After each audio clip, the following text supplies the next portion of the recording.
Jangan lupa subscribe di YouTube channel Metro TV News dan juga nyalakan notifikasinya. Ini TKW sebagian ya, yang turis kayak kita hanya sebagian kecil, dan kita punya hak. Itu yang memviralkan seharusnya sadar diri karena bisa berwisata, kenapa harus menggunakan fasilitas yang tidak haknya dan gratis di situ. Menteri Koordinator Bidang Kemaritiman dan Investasi Luhut Binsar Panjaitan mengecam pelaku perjalanan luar negeri dari kalangan orang kaya dan mampu yang enggan melakukan karantina mandiri di hotel sesuai dengan aturan yang ada. Luhut mengaku sudah mendengar laporan tersebut dari personel polisi yang bertugas di Bandara Soekarno-Hatta, Tangerang, Banten. Luhut menyatakan pemerintah akan mengambil tindakan tegas terhadap pelaku perjalanan luar negeri tersebut. Jadi jangan ada yang membuat ngarang-ngarang berita yang belum dapat lengkap. Dan kami tadi sudah minta kepada Polda Metro untuk melakukan razia di lapangan terbang Soekarno-Hatta, yang ternyata banyak yang membuat sebaran video itu, banyak yang belanja ke luar negeri, shopping, tidak mau karantina di hotel, padahal dia bisa. Dia minta supaya dia dikarantina Wisma Atlet karena gratis. Ini akan kita ambil tindakan orang-orang yang melakukan hal semacam ini. Sebelumnya beredar video viral terkait penumpang yang menumpuk di Bandara Soekarno-Hatta meminta untuk dikarantina di Wisma Atlet. Perekam video adalah seorang perempuan yang baru tiba dari luar negeri usai berlibur. Dalam video tersebut juga disebutkan bahwa penumpang diarahkan untuk karantina di hotel dengan biaya sendiri yang mencapai 19 juta rupiah untuk 10 hari. Aduh, ini TKW sebagian ya, yang turis kayak kita hanya sebagian kecil, dan kita punya hak atas Wisma Atlet juga. Mau di hotel satu orangnya 19 juta. Nah kalau 22 orang berapa duit? Ratusan juta. Mending kita menderita deh tuh loh, udah kayak pepes orang pada tidur sambil berdiri. Satgas Udara COVID-19 Bandara Soekarno-Hatta membenarkan terjadinya penumpukan penumpang yang hendak menjalani karantina sepulang dari luar negeri. Hal ini terjadi lantaran Wisma Atlet Kemayoran yang tengah lockdown. Namun Komandan Satgas Udara COVID-19 Bandara Soekarno-Hatta, Kolonel Agus Listiono, menyesalkan ada sebagian wisatawan yang juga meminta karantina di Wisma Atlet hanya karena gratis. Itu yang memviralkan seharusnya sadar diri karena yang berhak untuk di Wisma itu adalah ada 3 kriteria, yaitu PMI, pelajar, terus pegawai atau ASN yang diberi surat tugas oleh pemerintah. Yang memerahkan itu malah bangga sebagai wisatawan, malah mintanya di Wisma. Saran untuk bagi wisatawan atau yang tidak kriteria 3 itu, tolong seyogianya di hotel. Saat ini pemerintah menyiapkan 3 lokasi sebagai pusat karantina bagi pelaku perjalanan luar negeri yang mendapatkan izin, yakni Wisma Atlet dan Rusun Nagrak di Cilincing. Di Wisma Atlet, pemerintah menyiapkan Tower 4 dan Tower 7, dan 5 tower di Rusun Nagrak yang diperuntukkan bagi pekerja migran Indonesia. Tim Liputan Metro TV. Pemirsa, setelah ancaman Omikron yang kian menyebar, saat ini pemerintah melalui Satgas Covid seharusnya kembali mengatur aturan karantina kedatangan WNI dari luar negeri. Terbatasnya ruang karantina fasilitas pemerintah membuat Satgas harus selektif dalam memilih pihak yang berhak mendapatkan fasilitas gratis maupun karantina mandiri. Namun di sisi lain banyak pihak yang menilai ongkos karantina mandiri terlalu mahal. Lalu bagaimana Satgas mengatasi permasalahan ini? Kita telah terhubung dengan Alexander Ginting, Ketua Bidang Penanganan Kesehatan Satgas COVID-19, dan Vivi Herlambang, Koordinator Repatriasi PHRI. Selamat pagi Pak Alex, Bu Vivi, salam sehat. Selamat pagi, salam sehat. Salam sehat. Baik, saya ke Pak Alex terlebih dahulu. Pak Alex, Menko Marves Luhut Binsar Panjaitan menyebut bahwa kepadatan yang terjadi di Bandara Soekarno-Hatta ini karena pelaku perjalanan internasional ingin karantina di Wisma Atlet. Meskipun tidak masuk dalam kategori untuk bisa karantina di Wisma Atlet, yaitu harusnya PMI, kemudian pelajar dan juga ASN. Betulkah ini? Dan bagaimana hasil penelusuran dari Satgas, Pak Alex? Ya, jadi yang kita pahami sekarang bahwa ini bulan Desember, bulan di mana banyak orang berliburan, dan demikian juga pekerja migran Indonesia juga memanfaatkan bulan ini sebagai waktu untuk bisa pulang kampung. Jadi mudik. Jadi itulah yang membuat akhirnya terjadi peningkatan jumlah pelaku perjalanan luar negeri. Kalau kita lihat jumlah kedatangan internasional itu untuk Bandara Soekarno-Hatta itu bisa rata-rata 3.000-an penumpang per harinya. Demikian juga di Manado dan kemudian Pelabuhan Batam Center itu naik 11%. Dan yang berikut juga adalah memang di Indonesia sendiri berdasarkan laporan dan evaluasi kajian PPKM, memang kita sudah mulai terkendali dan terkontrol kalau kita bandingkan di bulan 7 saat kita PPKM darurat. Sehingga mobilitas masyarakat juga dalam rangka pemulihan kesehatan dan pemulihan ekonomi juga semakin baik. Tapi persoalannya adalah bahwa di negara-negara Eropa dan negara lainnya, di mana juga vaksinasi sudah baik, terjadi lonjakan kasus. Ini lonjakan kasus ini ada yang tipenya adalah virus Delta dan ada juga Omicron di beberapa negara. Oleh karena itu memang sesuai dengan apa yang disampaikan oleh Badan Kesehatan Dunia, maka pemerintah memberikan respons yang cepat dalam menghadapi global health security ini, yaitu detect, prevent, dan response. Dan salah satu respons kita adalah membuat regulasi, mengatur kedatangan orang-orang dari luar negeri, baik warga negara asing maupun warga negara Indonesia untuk masuk ke Indonesia, di mana di surat edaran tersebut diatur tentang karantina dan kemudian diatur juga tentang pemeriksaan PCR yang harus dilakukan sesuai dengan hari pertama dan hari terakhir sebelum dia dilepas dari karantina tersebut. Kalau kita baca itu surat edaran Satgas nomor 25 tahun 2021, di situ sebenarnya secara garis besar ada diatur tentang asal kedatangan pelaku perjalanan dan status kewarganegaraan. Kemudian juga dari surat edaran tersebut juga bisa kita lihat pengaturan karantina berdasarkan jenis pelaku perjalanan luar negeri.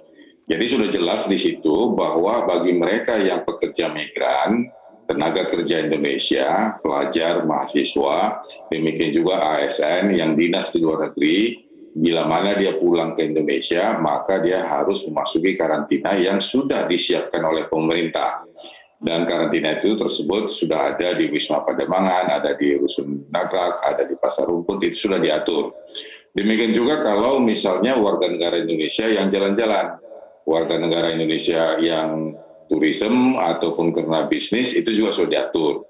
Di mana ini penempatannya di hotel karantina, bekerja sama dengan PHRI, bekerja sama dengan Kementerian Kesehatan dan Dinas Kesehatan lainnya untuk menyiapkan tempat tersebut. Termasuk juga warga negara asing yang memang mendapati hotel. Jadi ini semua sudah ada ketentuannya diatur di surat edaran Satgas nomor 25 untuk mencegah agar virus varian baru tidak masuk ke dalam komunitas di Indonesia. Iya, baik Pak Alex, terkait dengan pelaku perjalanan yang liburan dan belanja, ini Menko Marves menyatakan pemerintah akan mengambil tindakan tegas terhadap pelaku perjalanan luar negeri yang liburan dan belanja, tapi minta karantina gratis. Nah, apa tindakan tegasnya? Ya, sebenarnya ini karena ketidakmengertian. Jadi ketidakpahaman tentang surat edaran Satgas nomor 25 tahun 2021. Ini masalah literasi. Jadi sebenarnya adalah tanggung jawab kita semua untuk bisa mensosialisasikan baik dari Satgas maupun juga dari lingkungan dan lembaga lainnya untuk menyampaikan ini ke masyarakat. Berdasarkan surat edaran Satgas tersebut sebenarnya sudah jelas bahwa penutupan sementara pintu masuk Indonesia dari negara terjangkit itu sudah jelas, baik untuk warga negara asing dari Afrika Selatan, Botswana, Lesotho, dan negara lainnya. Demikian juga untuk warga negara Indonesia dari negara terjangkit, karantinanya 14 hari. Tapi di luar negara tersebut, karantinanya 10 hari. Untuk membedakan 10 dan 14 hari ini juga harus disosialisasi. Kemudian juga pengaturan tentang tempat, ini juga harus disampaikan. Jadi kalau mereka mau jalan-jalan ke luar negeri, maka masukkanlah itinerarinya itu 10 hari karantina. Jangan yang dihitung adalah perjalanan di New York, perjalanan di San Francisco, tapi karantina 10 harinya nggak dihitung. Dan begitu sampai di Indonesia terkaget-kaget. Jadi ini juga perlu disosialisasikan, dan ini juga dari Travel Bureau harus sampaikan juga. Jadi Travel Bureau dari... Ada sosialisasinya Pak Alex? Sudah banyak sosialisasi, tapi namanya orang yang lagi euforia pergi ke luar negeri karena pemerintah tidak melarang liburan, ya kita bisa memaklumi bagaimana euforia. Mereka hanya berpikir di tempat tujuan jalan-jalan, di tempat tujuan bisa shopping, dapat Christmas sales, maka mereka pulang bawa barang-barang, tetapi akhirnya Baik. minta karantina gratis karena ketidakmengertian dan ketidaktahuan. Oleh karena itu memang ini harus kita sosialisasikan. Baik, artinya pemahaman yang masih kurang ini harus menjadi tugas ya untuk mensosialisasikan kembali. Tetapi juga di sisi lain sejumlah pelaku perjalanan internasional mengeluhkan tarif karantina hotel yang kemahalan sampai puluhan juta rupiah. Betulkah demikian, Ibu Vivi? Selamat pagi. Sebenarnya kalau mengenai harga, kami harganya sangat fleksibel. Jadi dari 6.750.000 sebenarnya itu untuk bintang 2. Kalau bintang 3 itu berkisar antara 7 juta, sekitar 7 jutaan. Kemudian bintang 4 sekitar 9 jutaan. Dan bintang 5 sekitar 12 juta. Kemudian ada hotel luxury di atas bintang 5 ya. Itu sekitar 17 juta. Jadi sebenarnya harga kami sangat fleksibel. Harganya net sudah termasuk tax service, 21% tax service. Kemudian ini untuk 9 malam 10 hari. Kemudian ini sudah termasuk breakfast, lunch, dinner, 3 kali makan. Kemudian sudah termasuk 5 pieces laundry, jadi per orang, per hari. Kemudian juga sudah termasuk transportasi dari bandara ke hotel. Dan juga sudah termasuk 2 kali PCR.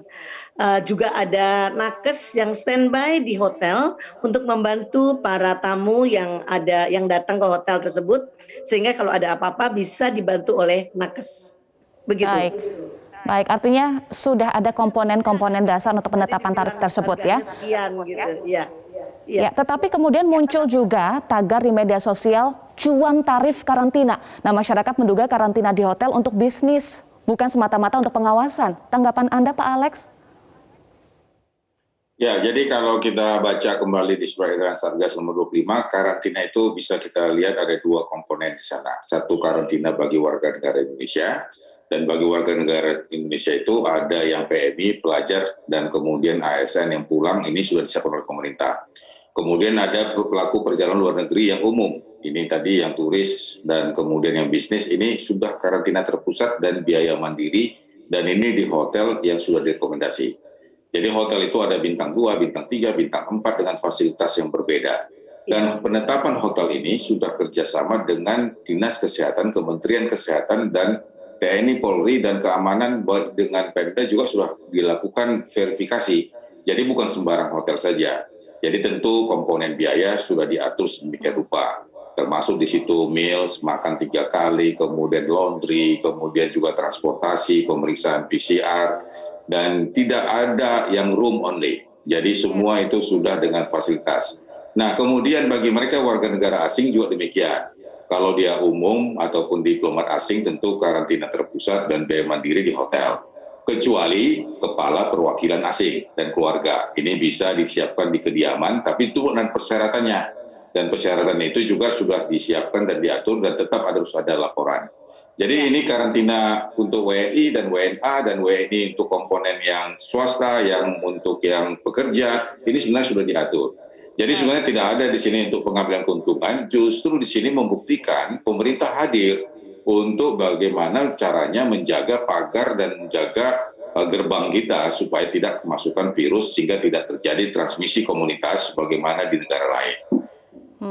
Ya, terkait dengan pemilihan hotel, ada bintang 2, bintang 3, bintang 4, bintang 5. Klasifikasinya seperti apa? Pemilihannya dan juga pengawasannya seperti apa untuk karantina di hotel, Ibu Vivi? Baik, sebenarnya setiap minggu kami melakukan, pertama pemilihannya adalah hotel tersebut harus hotel PHRI, kemudian harus menjadi anggota PHRI yang pertama. Kemudian yang kedua akan dicek oleh dari Kementerian Kesehatan dan PHRI sendiri, bagaimana dia protokol kesehatannya jelas atau tidak, maksudnya dia ngikutin atau tidak, kemudian akan dicek jalurnya, apabila dia juga menerima tamu reguler, jalurnya harus berbeda dengan tamu-tamu repatriasi. Jadi harus punya jalur, harus punya semuanya dilengkapi. Kemudian protokol kesehatannya harus kencang dan sebagainya. Sebenarnya kita benar-benar memilih dulu hotelnya, kemudian apabila dia sudah sesuai dengan yang kita inginkan, sesuai dengan pemerintah yang inginkan, maka baru ditunjuk untuk menjadi hotel repatriasi. Dan setiap minggu kita mengadakan evaluasi. Setiap minggu kita mengadakan evaluasi, semuanya ada evaluasi apa, ada info-info apa pompa dan kemudian hotel-hotel harus memperbaiki dan sebagainya. Kemudian juga ada inspeksi yang dilakukan oleh Kementerian Kesehatan dan PHRI. Setiap bulan kalau itu dilakukan oleh KKP yang melakukan inspeksi tersebut ke hotel-hotel. Kemudian kita juga akan memberitahukan, akan training mereka, akan melakukan hal-hal apabila yang perlu diperbaiki apa, itu selalu dilakukan dan itu berlangsung terus-menerus gitu Bu. Masyarakat yang memilih sendiri mau di bintang berapa? Bintang 2, 3, 4, dan 5 atau seperti apa? Iya, masyarakat boleh memilih sendiri. Kan tadi sudah kami sampaikan mengenai harga. Harga terdiri dari berbagai macam tergantung bintangnya. Dimulai dari 6.750.000. Jadi masyarakat boleh memilih sendiri. Jadi dia harus memilih ke dalam sistem. Kami sistemnya namanya The Hots, ya. karantinhotelsjakarta.com. Jadi boleh memilih sendiri, boleh mencari ke sistem itu, kemudian hotel mana? Bintang 2, bintang 3, bintang 4 atau bintang 5? Kalau harga berapa? Itu ada di sana. Memang harganya sudah termasuk semuanya ya, termasuk tax service dan tadi yang dikatakan oleh kami sebelumnya. Baik, Pak Alex, kalau masyarakat menilai kemahalan, kalau Satgas menilai kemahalan tidak untuk karantina di hotel? Ya, jadi yang harus kita lihat juga kita bandingkan dengan rate sehari-hari ya. Artinya kalaupun hotel itu tidak dikarantina, kita sudah punya gambaran bagaimana sebenarnya hotel bintang 2, bintang 3 yang ada di Jakarta berikut dengan fasilitasnya. Kalau kita misalnya masuk dengan hotel dengan rate biasa, tentu yang kita dapat hanya fasilitas breakfast tanpa ada laundry. Sementara itu dengan rate yang seperti ini sudah dapat makan 3 kali sehari, ditambah lagi 5 pieces laundry, dan di situ sudah termasuk juga komponen transportasi dari bandara ke hotel karantina yang dituju. Termasuk juga dengan biaya pengamanan dan pengawasan yang ada di dalam hotel itu sendiri. Jadi ini komponen-komponen ini sebenarnya harus bisa kita elaborasi sehingga dengan demikian kita bisa menghitung. Soal biaya tersebut sebenarnya dengan adanya fasilitas yang tersedia, adanya akses dan ada akselerasi sebenarnya ini sudah terjangkau. Soal bagaimana kemampuan dari wisatawan tentu pemerintah juga sudah menyiapkan keanekaragaman kelasnya termasuk bintang 2, bintang 3, bintang 4 dan bintang 5. Tentu dalam hal ini bagaimana PHRI harus tetap menyiapkan seluruh komponen bintang tersebut secara proporsional. Jangan sampai nanti bintang 2 dan bintang 3 dibilang penuh, sehingga orang semua diarahkan ke bintang 5. Ini yang tidak benar. Ini yang harus kita sarankan. Baik, Pak, selain soal mahalnya karantina mandiri, masyarakat juga mengeluhkan soal adanya calo-calo Pak di lapangan. Pengawasannya seperti apa dan juga masyarakat juga mempertanyakan kenapa hanya pejabat publik yang boleh karantina di rumah pribadi, sedangkan masyarakat tidak. Singkat saja Pak Alex. Ya, jadi sebenarnya yang kita lihat bahwa tidak ada tempat bagi calo-calo untuk masuk ke bandara karena semua masuk itu harus pakai ID card. Jadi semua mereka yang datang itu begitu mendarat langsung masuk di bagian kesehatan dan dilakukan pemeriksaan dan kemudian masuk ke dalam counter-counter yang sudah disiapkan. Mulai dari imigrasi, ke pabeanan, sambil bagasi, kemudian pemeriksaan kesehatan dan kemudian ada holding room. Jadi semua petugas di sana sudah diatur dan tidak ada ruang untuk mereka keluar dari tempat tersebut. Termasuk juga area penjemputan dan area mobilisasi ini sudah diatur. Nah, yang berikut juga kenapa pejabat pemerintah setingkat eselon 1 diberikan diskresi, tapi ini juga dalam kondisi yang khusus karena mereka adalah petugas atau pejabat yang mempunyai tanggung jawab struktural dan tanggung jawab fungsional sebagai penyelenggara negara. Tentu di dalam waktu 10 hari ataupun 14 hari karantina sebagai penyelenggara negara, sekalipun dia tidak sakit, dia harus tetap bisa menjalankan kewajibannya. Jadi di dalam dia menjalankan karantina di kediamannya masing-masing, tetap harus mengikuti prosedur yang ada. Pemeriksaan PCR di hari pertama, dan kemudian di hari ke-9, dan kemudian ada laporan dari hari ke hari, dan tidak boleh keluar dari tempat tersebut. Tidak boleh ada kontak dengan orang yang lainnya, tetapi diberikan kesempatan untuk bisa tetap melakukan pekerjaannya. Apakah secara online, apakah juga dia melakukan koordinasi dari kediaman tersebut.